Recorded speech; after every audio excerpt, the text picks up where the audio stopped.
Dalam sebuah hubungan, pengorbanan itu memang wajar. Namanya juga dua orang yang berbeda dipertemukan untuk menyatu.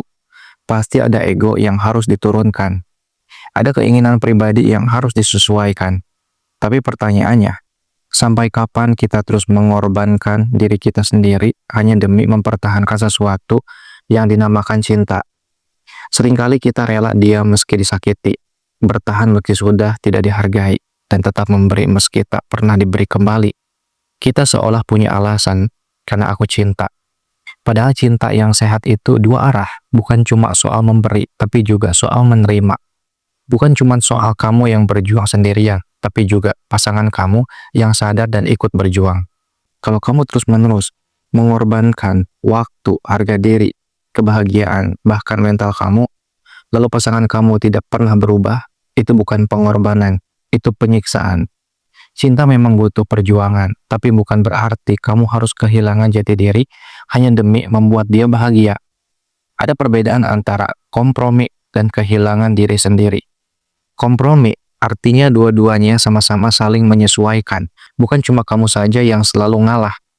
Ketika kamu mulai merasa lelah secara emosional, ketika kamu mulai kehilangan semangat hidup, ketika air mata kamu lebih sering turun dari senyumanmu, itu tanda kalau cinta kamu sedang tidak sehat. Cinta yang baik akan membuat kamu tumbuh, bukan membuat kamu merasa hancur. Cinta yang baik akan memberimu kedamaian, bukan kecemasan setiap malam. Kadang kita terlalu sibuk mempertahankan sampai lupa bertanya, apakah yang kita pertahankan itu benar-benar cinta atau hanya keterikatan? Dan yang paling menyakitkan, kita sering tahu jawabannya, tapi kita tetap bertahan karena takut kehilangan. Padahal yang hilang lebih dulu adalah diri kita sendiri. Kita diajarkan dari kecil bahwa cinta itu butuh pengorbanan, tapi jarang diajarkan bahwa pengorbanan juga ada batasnya. Kalau kamu satu-satunya yang berkorban, itu bukan cinta, itu ketimpangan. Jadi jangan jadikan cinta sebagai alasan untuk membenarkan perlakuan yang tidak sehat. Kalau kamu terus disakiti, itu bukan karena cinta, itu karena kamu terlalu baik untuk orang yang salah.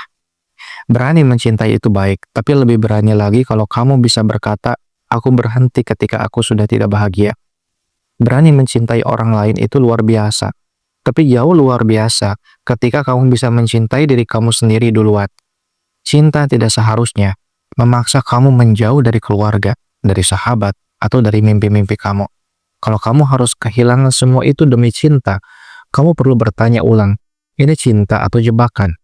Cinta itu seharusnya memberi ruang untuk berkembang, bukan mengekang. Harusnya saling membangun, bukan saling menghancurkan.